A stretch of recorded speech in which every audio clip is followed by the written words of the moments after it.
Welcome to Live from My Drum Room and part 2 of my conversation with legendary drummer, composer, and producer Rick Marotta. Be sure to check out part 1 if you haven't seen it. The link is in the show notes, and it's available on all podcast platforms. In part 2, we talk about the recent Warren Zevon tribute, which Rick performed at, his rekindled passion for the drums, his current projects, and much more. So come along for the ride for part 2 of Rick Marotta. Thanks for watching and listening, and be sure to visit livefrommydrumroom.com for all the latest news. Thanks again, and I'll see you on the other side. I do want to talk about for 1 second, just coming back to recent times, you did a Warren Zevon tribute recently for your dear, dear friend, the legendary, late, great Warren Zevon. And I know it was, I think we were together here, right? Just before you went back out to LA to do that. Yes. And I know that had to be an emotional time for you as well. It really was. It was very special. I didn't want to miss it. They called me. I was really happy that they called me because Warren and I had such a really close relationship. And I saw Jorge Calderon there, who I hadn't seen in a while, and Jorge and Warren had written together, and we had worked together. And Calderon and I, with Waddy Wachtel, did that tribute for Jordan Zevon on the album that we did, where we did Poor Pitiful Me, and that was Jorge Calderon playing bass and Waddy playing guitar, and Jackson, I think, played piano and sang on Pitiful. And I said to Jorge, I said, listen, when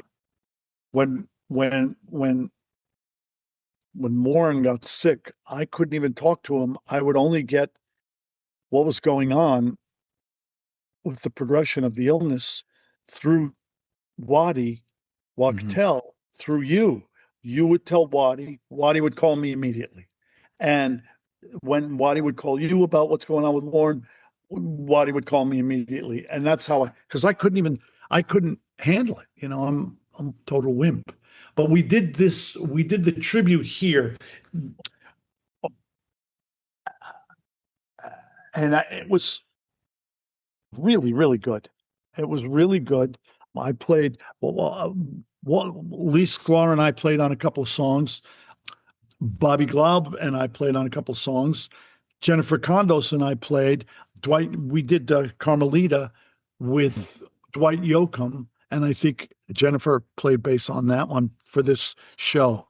And it was at the United Theater downtown Los Angeles. And it was three and a half hours. And there were like 5 drummers. And, you know, I got to play on about 5 or 6 songs, and really, really good.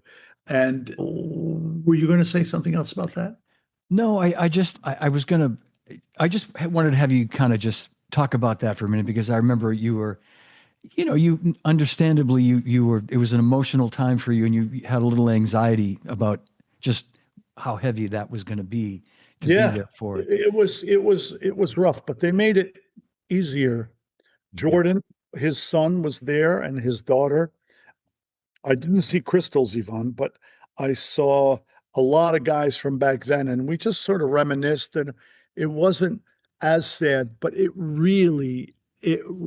mean, anybody who isn't really familiar with Warren Zevon stuff really should. When I had to do Bad Luck Streak, I had worked on Bad Luck Streak in dancing school. I co-produced it, which I found out I didn't even get credit on, but I did a lot of the arrangements and stuff on that record. And one of the songs that I had to do was Play It All Night Long, I think is the name of the song. The lyrics start out, Grandpa pissed his pants again. He don't give a damn. Brother Billy's got both guns drawn. He ain't been right since Vietnam. I mean, if you listen to Warren Zevon lyrics alone. Yeah, I know. No one that I can think What a of. loss. I What a mean, what a yeah, songwriter. I know. What and it was really fun to do. We had a great time. It was packed. Milo and Leah and Christina and Hugo came. The That's whole great. place was filled. Yeah, we had a good Yeah, time. Chris Stills was there. He sang a couple of songs. Dwight Yoakam, Jackson, of course, yeah, yeah, Jackson Brown. Really, really good. Really great night. Now, I want to just mention that this year, Warren Zevon got inducted into the Rock and Roll Hall of Fame. And few weeks ago, like the week before the Rock and Roll Hall of Fame. So I had been thinking, why aren't Waddy and I wanted Stanley Sheldon to come in because we did a tour with Warren, the Excitable Boy tour. And I got to say, this was a great band. It was oh, Ronan yeah, without, yeah, with, without Dan Dugmore. Dan didn't do the tour with us, but David Landau did. And he did a great job. I thought we should be playing the Rock and Roll Hall of Fame. I went to visit my now favorite record producer right now is Tony Berg. I'm a huge fan of his. He's like, I've known him for so many years. I've never worked with him. And we'd see each other once in a while. I even said to him, one of the reasons I guess we weren't hanging out much is because didn't you work for the record company? Because he worked for the record company. Now, the people that worked at the record company yeah, were not generally for me, but we were like, okay, yeah, they're almost the enemy. It's yeah. like, Oh, yeah, I don't want to hang out. I want to be hanging out, smoking pot or anything with Clive Davis or any of those guys. So, but Tony Berg is not remotely that guy. He's so good. And I went to visit him. And he and his partner own Sound City in Los Mm, Angeles. And I was yeah, in Los Angeles. And I said, when I'm there, can I come by and see? And as soon as I texted him, he said, Brick, come by. Just come by. We'll hang out. And I went by the studio. And as I'm pulling in to the parking lot, there's a truck and there's a load in and it says The Killers. yeah, yeah, yeah, Band The Killers is yeah, coming in. And I go in and I thought, well, The Killers are doing their record there. And the lead singer was doing his album, his solo record in Studio B. And in Studio A on the left side, they were setting up this room, the whole road crew, they were setting everything up.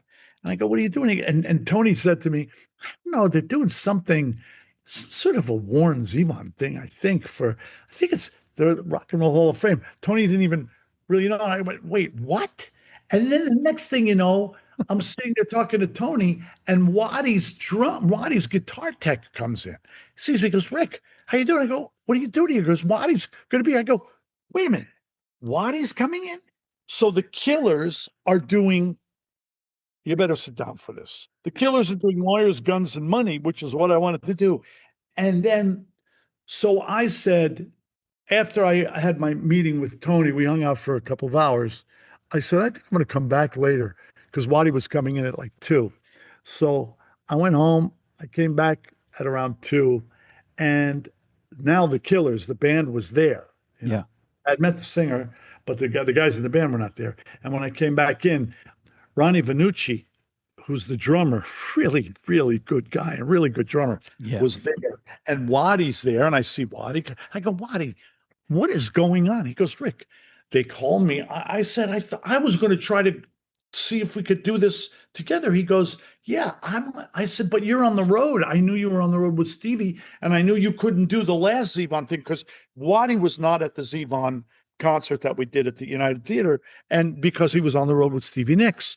Yeah, And yeah, I said, dude, you were out on the road. I heard you. He goes, yeah, I came in to do this. I had like a night off. I'm going to do this rehearsal today, do the show tomorrow, and then I'm back out with Stevie the next day.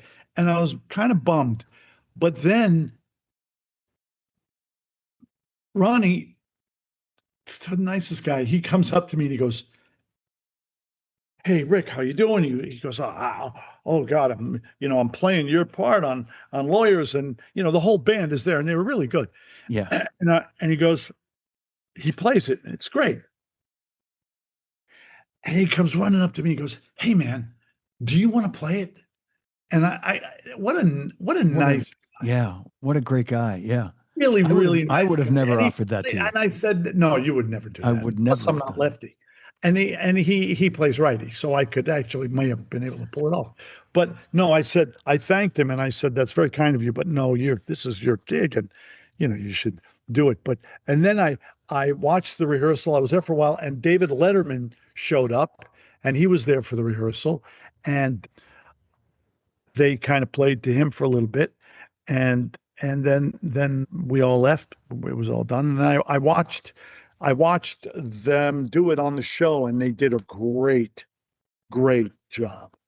I'm And sure they did. Yeah. but I'm never speaking to Waddy again. Well, you were on my show last year, and we played. And Ronnie did a fantastic job. And then he sent I'm me sure he did.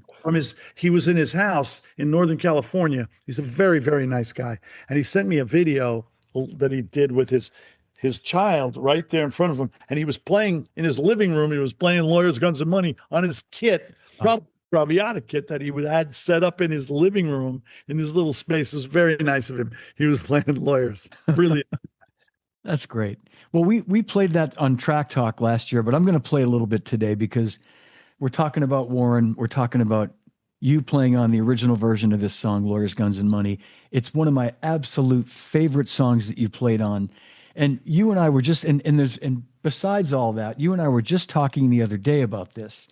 And this song is a great example, and we can go back to She's a Burglar with the feel of this song where you put the beat. It's just ridiculous where you're so far behind. I could, when I used to hear this song on the radio and try to play it, I could never in a million years get it to feel the way, and I still couldn't, as great as I am today, and I am, get it to feel the way you make it feel.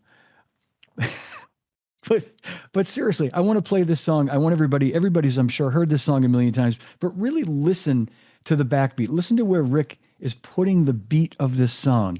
It's incredible. And also the parts that you play, the fills, everything. It's a textbook example of like a master class for drumming, I think. So, and this is 1978, I believe, Rick. Lawyers, Guns, and Money. Here we go.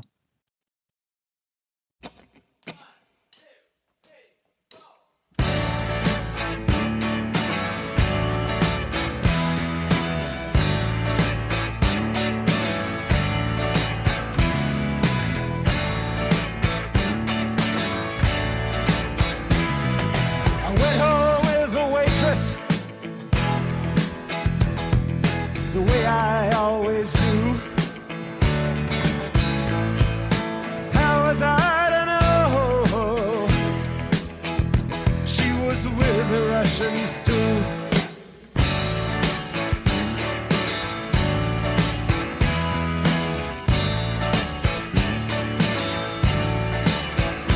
I was gambling in Havana. I took a little risk.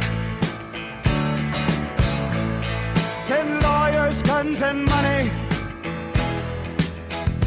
Dad, get me out of this. Ha!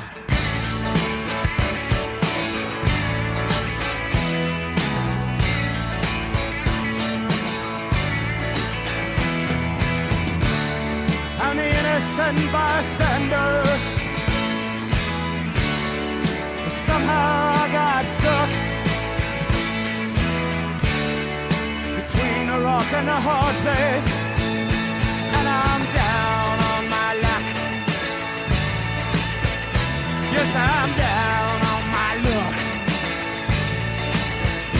Well, I'm down on my luck. I'm hiding in Honduras. I'm a desperate man. Right here. Send lawyers, guns, and money. The shit has hit the fan.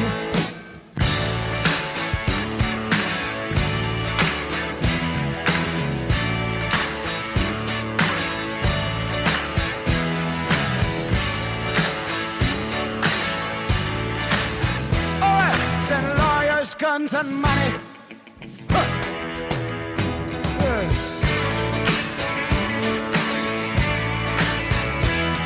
Send lawyers, guns, and money.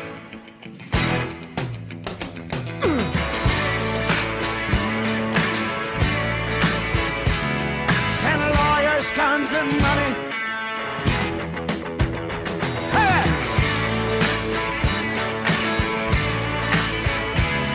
Send lawyers, guns, and money. Oh! Yeah.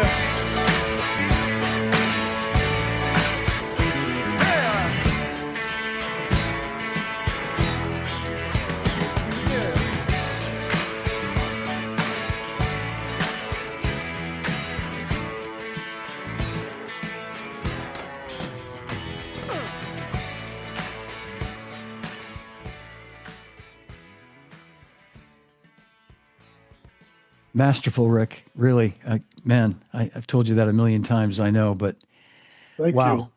you. Yeah, I appreciate it. You know, I feel sometimes I feel a little bit like imposter syndrome because I play so little, you know. I play. I'm such a simple drummer, but I appreciate when people appreciate that. But I really that always has a special, not only because it's Warren. I mean, Warren was Yeah. very, very, Yeah. very special to me. But the fact that was when Waddy and I first started working together, Waddy Wachtel. And Waddy, I come from the New York school, and I've said this before, the where it was me and Chuck Rainey or Anthony Jackson or Tony Levin, and we're always playing everything together. Boom. I could sometimes just say, give me the bass part. If somebody wrote up, with Right. Bob Babbitt and stuff like Bob, those guys used to read note for note. And so just give me Babbitt's bass part or give me somebody to the bass part. And I would look, and if I saw where the hits were, Chuck's part, Chuck was more on his own, and Chuck and I could lock like this. But that's what it was. It was locking like this. With this is a real example. When I speak to people at these little clinics and things that you've done with me, and we talk about this song, I always bring up the importance of not playing with the bass player sometimes. Yeah. Yep. That's not the way we're taught. We're not taught that. Waddy Wachtel taught me that. He said to me, I remember we were working on something with Linda Ronstadt, and he said, it was dotted. You play a dotted figure, play an upbeat, bass player plays another, boom, boom. You're going to play boom, boom. Waddy would come over to me, just he and me, didn't stand up like he was the arranger, but Waddy's an arranger. He's a control guy. And he said, hey, have you ever thought about not playing everything? No, I never thought about that. He goes, well, okay. And he's not a subtle guy, but but he goes, all right, but think about this. Like if Kenny Edwards, great, plays the upbeat, and you play the downbeat, or if Kenny plays the downbeat and you play the upbeat, leave the downbeat. So that's what we did, right? So on Lawyers, Guns and Money, that's what I listened to. I remember I told you, I said to you, okay, Johnny, when you want to really do that, I even said it to Ronnie Vanucci. He said to me, you got any tips? And I said, I could tell you right now that when I did this song with Waddy,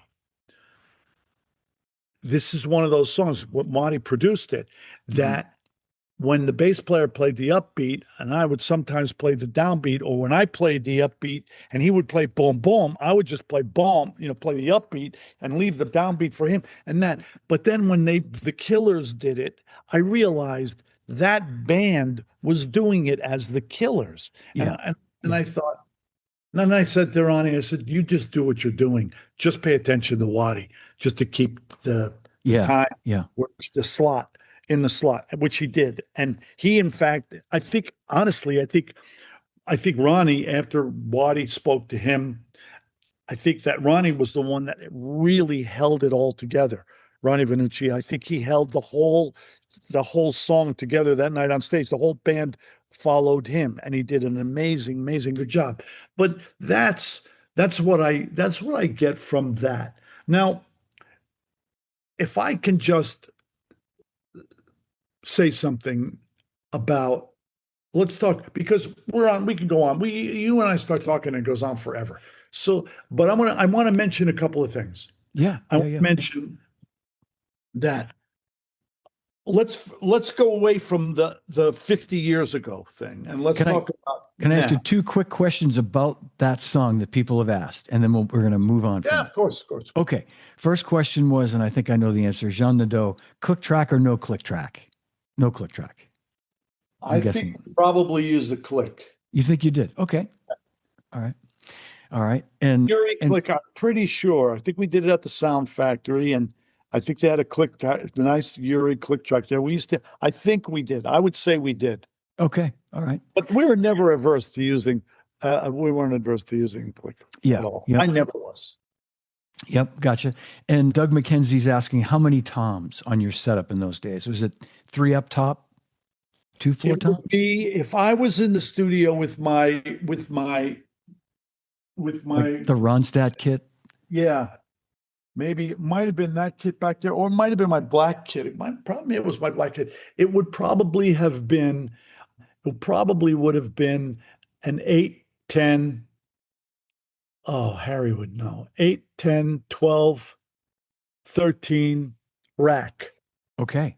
And then a 16 floor, and maybe an 18 where I'd put a towel and some sticks and a drink and everything else.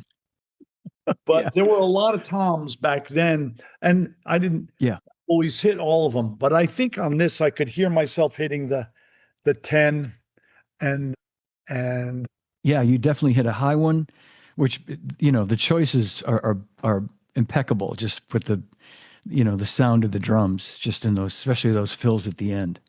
yeah, I liked playing. I didn't like. I liked having, if I had them up, I was going to hit them. Yeah. I didn't like hitting them just to hit them. Yeah. I like to make sure that I like it. I hate to say this and get too precious about it, but I would try to orchestrate, especially at that time, because that's when I started to put up more drums. I tried to orchestrate when I would, so they would sound good. Yeah. Which from the Ball Skag stuff and from the Baby Grand stuff and things like that, where I would sort of like tune the toms and play them that way. Yeah. Yeah. And like this is the same era from the Boulevard with Jackson Brown. So it was probably that kit, the same. Yeah, same. lots of tom-toms. Yeah, absolutely. And these were cut in Los Angeles, so in LA I was using my drums. Yeah. Yep. All right. Well, thanks, Rick, on that. Yeah, let's move ahead. I had a note, and maybe this is what you want to talk about, is some recent things you're doing, especially this project you're doing with our friend Joe Testa's friend. Joe Testa is the vice president at Zildjian and Vic Firth. And so talk about that, Rick, this current project. So let me just say a couple of things. So and I'm really sorry. I wish we would have started here and not gone back into the dark ages and the ice age of music. But so now let's go to, all of a sudden, and I'm a very, very late bloomer. I'm very slow with this stuff. I started listening to, and part of it was because of Jerry, my brother Jerry Marotta would send me stuff on Instagram or in Facebook and whatever that stuff is. And so I finally went down that rabbit hole, which is a rabbit hole. And so after having looked at certain things, I guess it figures your algorithm. So when I pull it up, I can go bang, and I look at, and I start, if I scroll, there'll be these amazing drum things. And everything is just like, there are some young guys out there right now playing really, it's one lesson after another, right? So Yeah. when I started doing this stuff, and then you and I went, so I went I started practicing a bit to go down to Savannah because I was very nervous. I had to play like an hour and a half. I had to play a bunch of songs. So I had to start to relearn some of these songs I haven't played in years. And and and I started practicing a bit. And then when we got back, you and I went to Zildjian together with Eric. Joe Testa set us up there in That's right. Boston, Yep. and went together. And I was looking at some symbols and stuff, and I now don't go anywhere without my Vic Firth pads, which, this is all you see. Every day you get online, and I see these exercises and things. So I've been doing this, watching football on Sunday, or TV at night, something. Oh, there we are. I'm playing these pads. So a couple of things I've noticed and I really appreciate. So I'm just going to say a couple of names. There are guys, these kids are really good, and it's just ungodly chops. There are these people playing stuff, and I really, really, really appreciate it. Now, what is that kit? Is that a Craviotto kit? No, it's someone asked what it was. It's not a Yamaha kit, which is your drum company, but it's a Pearl drum set. But I photoshopped the logo off of it for Oh, that's interesting because someone I think had asked what it was. Well, that was, when you go to Zildjian, they have the drums set up there, and it wasn't my kit. They just we're testing cymbals, and we're playing a bunch of cymbals, which, by the way, I walked away with a couple of hi-hats, and the one I'm using right now is the fat hats. Oh, they sound so good. Beautiful. And I didn't mean to derail your train of thought. You were talking about kids on Instagram that you see playing, and their chops are it's what kids are learning now. People are, and I get it. This is what they're doing. Everybody, Steve Gadd comes out with his rudiments book, right? Big shot Steve Gadd with rudiments and all that. So anyway, I'm digging. That I was at your house and I was playing. Yeah. I was playing on your kit, and I was just practicing there. I'm doing that, so then I come back from there, and Joe Testa, our good friend Joe, says, I have a friend I'm working with in Florida, and I've wanted to play more stuff. And for the past few years, and this is entirely my fault, I've been writing all this children's music, which you're very aware of, yes, for Mr. Clown, this Mr. Clown project that we're working on all week. We're doing a bunch of stuff this week for Mr. Clown.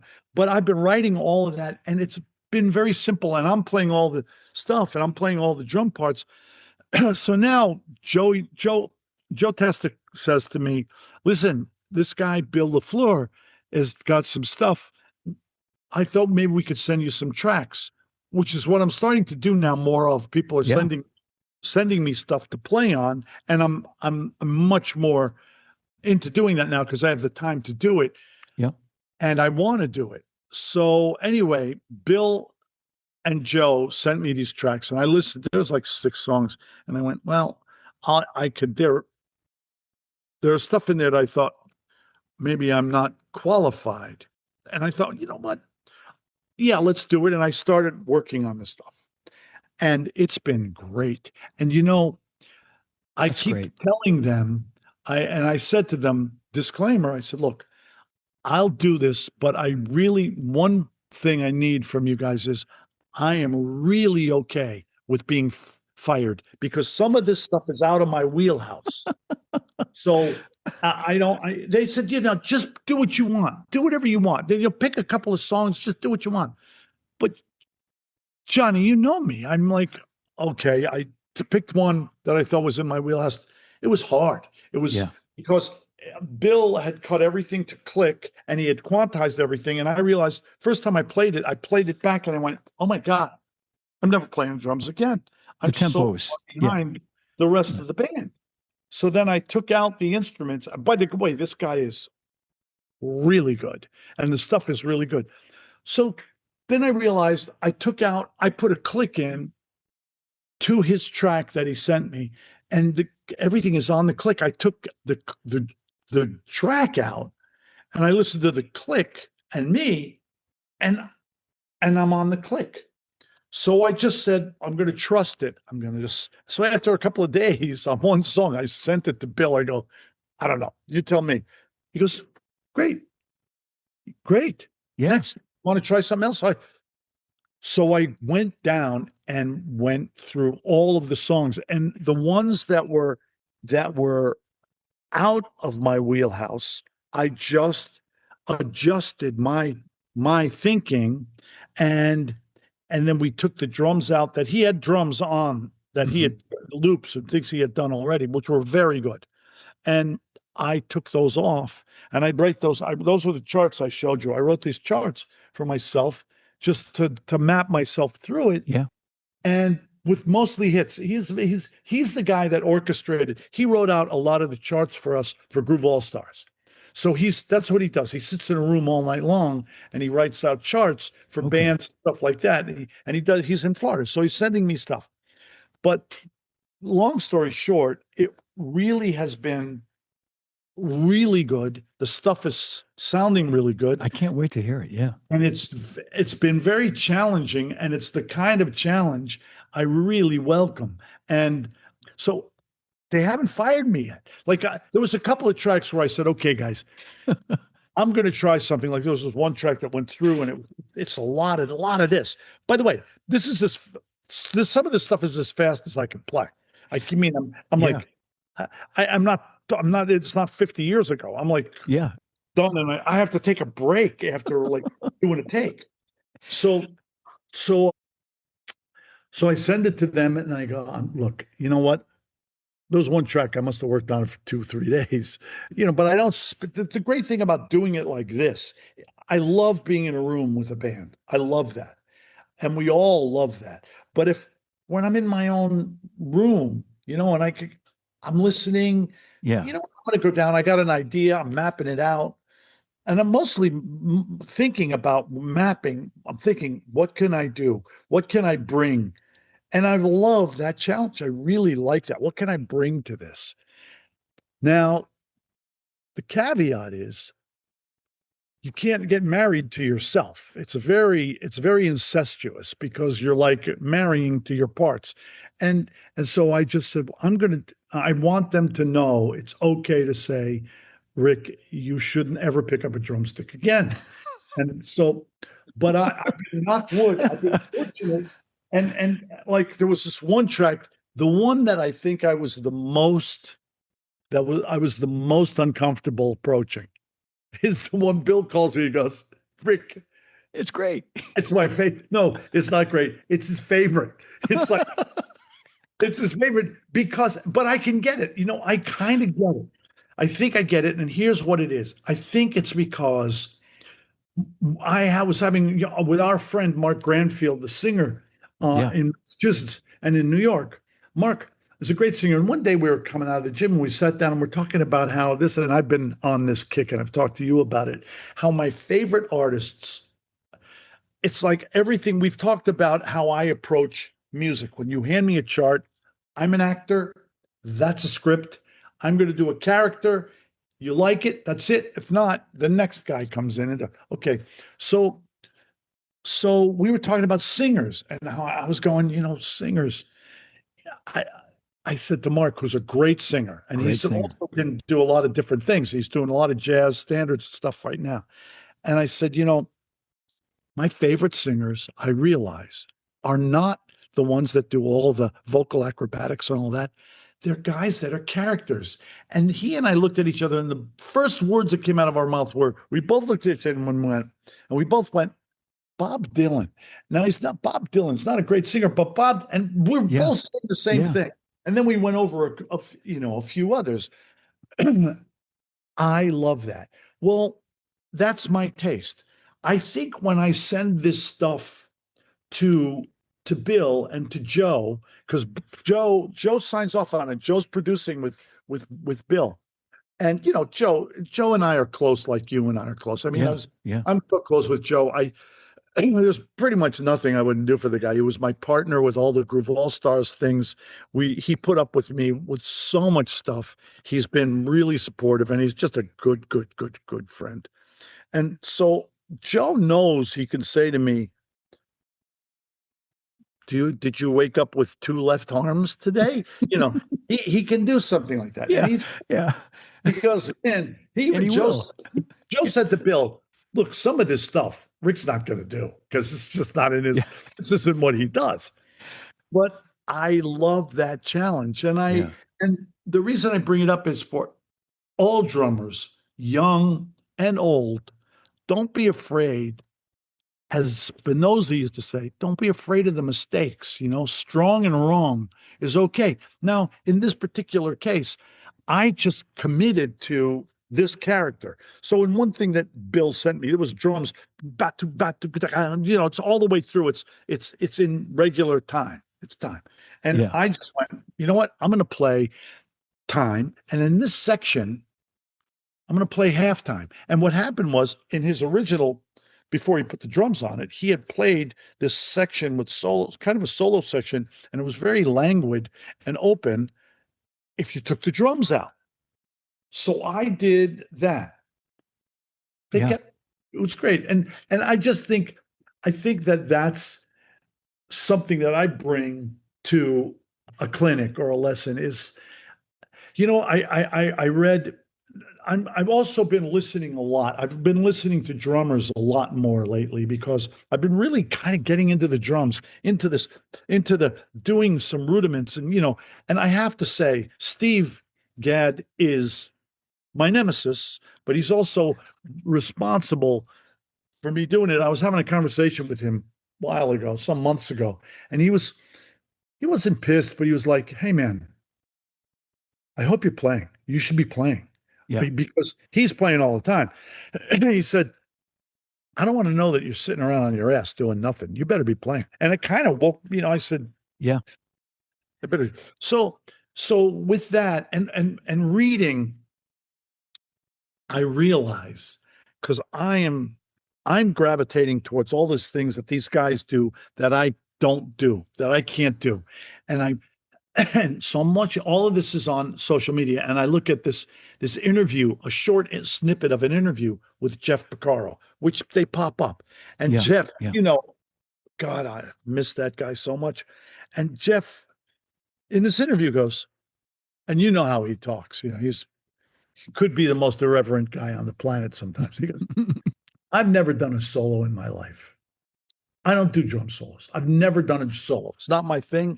Who wants to hear me play a drum solo?" And I'm sitting there going, "I never do that. I used to have to do drum solos and Brethren and stuff like that. And I was never happy doing it. I mean, I would pull stuff out. Jerry used to read from Lady Chatterley's Lover and juggle in a solo. And I remember when I would do drum solos, I would take a cymbal and bend it and play it like a saw. Sometimes just to get away from playing a bunch of notes, I would do anything to do anything different. And I was reading, and I saw Jeff do that, and I read, I'm looking at I'm looking at all these young guys and these players that are really got a lot of chops, but then I'm looking at guys that have an enormous amount of chops, but have transcended that and are musical. Yeah. Steve was the first guy. Yeah. The first guy. He wrote the book on it. And that was when he and I started playing together a lot and being around each other a lot. I play almost nothing. He could play anything. And he was the guy that could play anything, but you could still see him play a backbeat and play a shuffle and stuff like that. Another guy, Vinny Colaiuta. Yeah.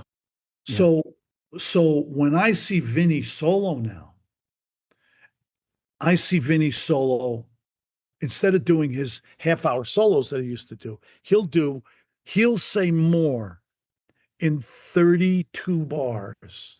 He'll say more in 30 seconds of a solo, like Steve does on Asia.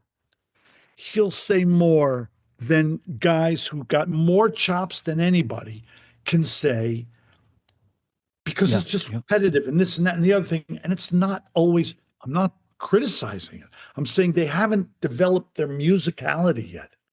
Vinny, Keith Carlock, Yeah. Yeah. they Great examples. those guys, Jeremy, those Yeah. guys. When I saw Jeremy play with King Crimson.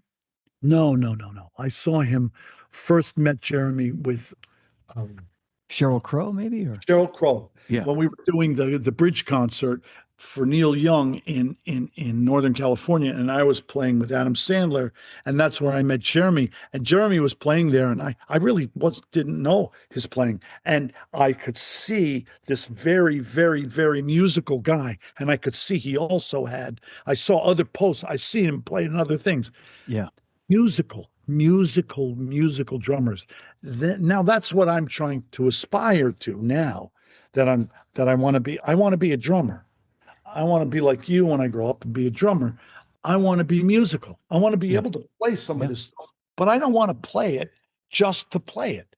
I can play it just to play it in my living room or in my studio. But if I'm on stage and I'm playing with people, I don't want to play that. I want to play it incorporated. And that's the thing that I think I'm really becoming appreciative of, and I'm excited about musically. I've gotten more excited about playing the drums and playing music.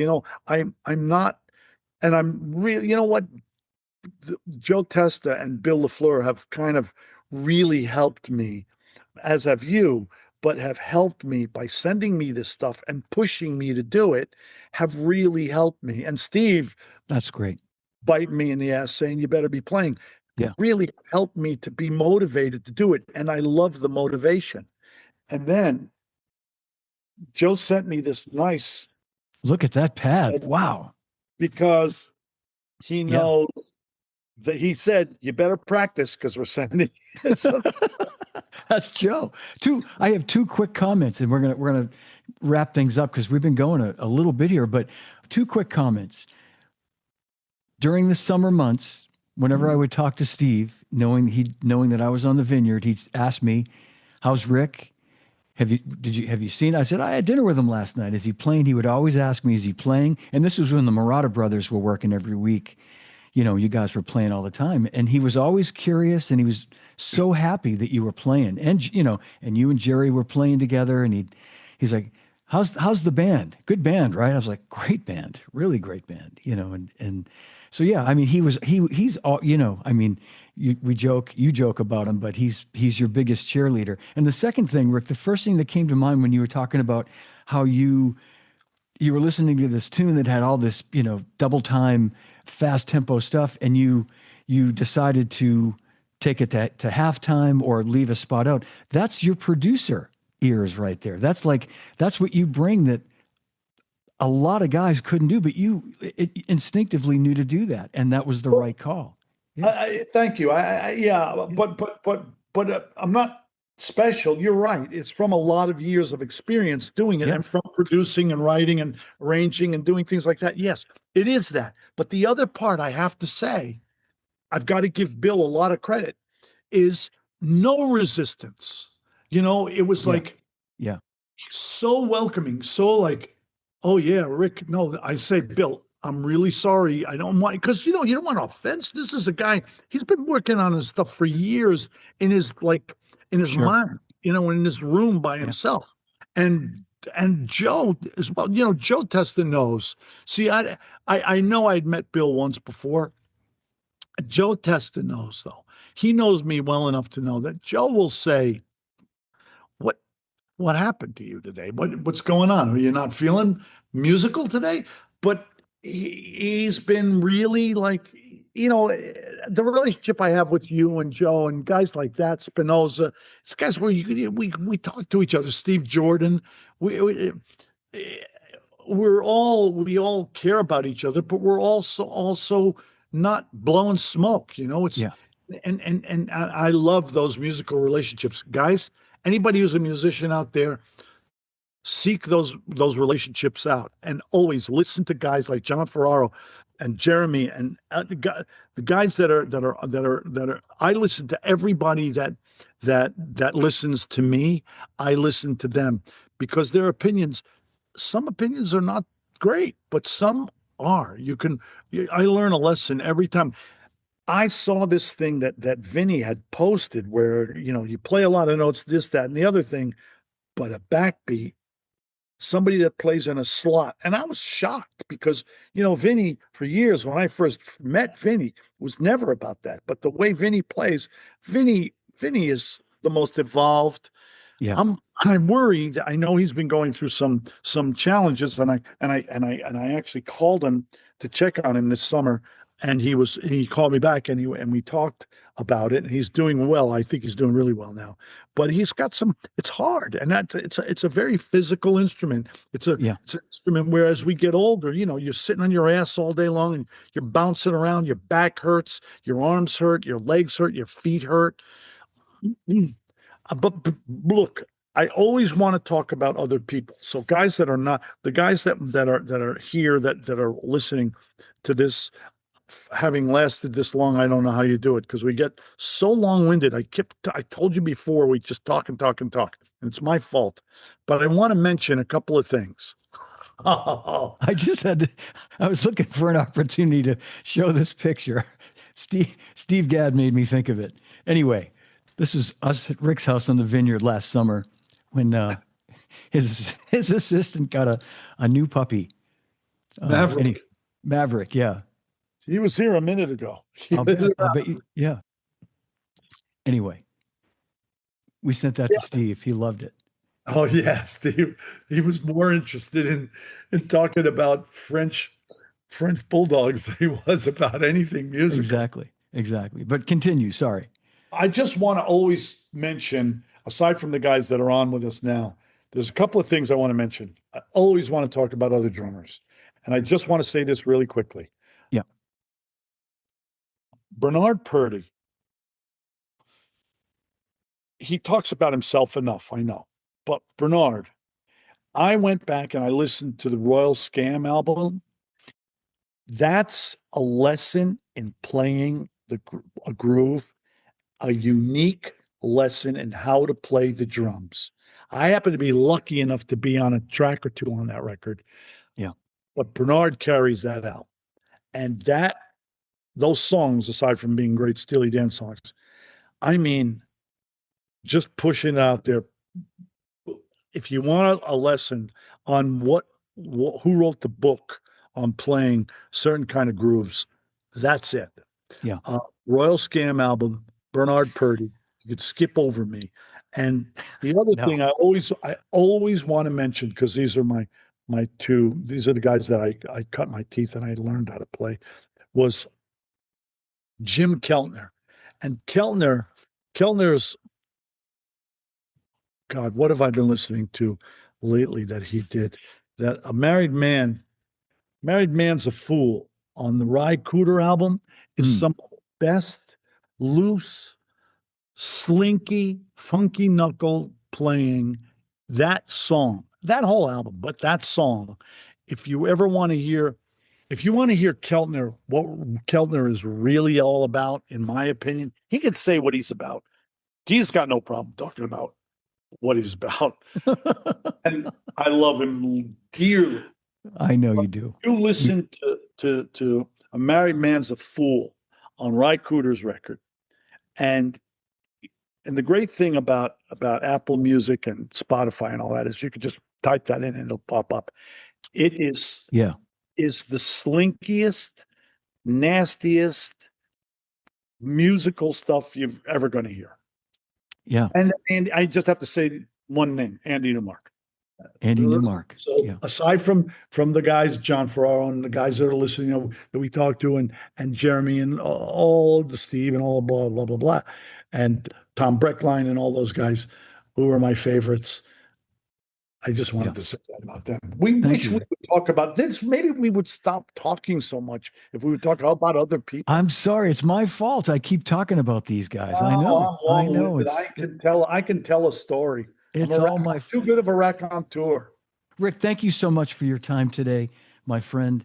Thank you. miss And you. thanks everybody who lasted through this long, pedantic, verbose thing that we did. But I had fun.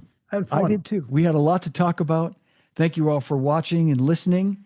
Big hand for my buddy, Rick Marotta. Thank you, Rick. Hang with me for 1 second. We'll end the stream and say goodbye in the room. Thanks, everybody. We'll see you again real soon. All right, that's my show. If you enjoyed it, give it a like, leave me a comment, and please subscribe to my YouTube channel. You can also download the episodes on all podcast platforms. And please visit my website, livefrommydrumroom.com, for upcoming shows and information on purchasing Live From My Drum Room t-shirts and hoodies. 100% of the proceeds go toward a scholarship I've created with the Percussive Arts Society. The link is also in the show notes. And you can contact me through my website or at livefrommydrumroom@gmail.com. And remember, no drummers are harmed on any show. And drummers, when in doubt, leave it out. Thanks for watching. Thanks for listening. And I'll see you again real soon.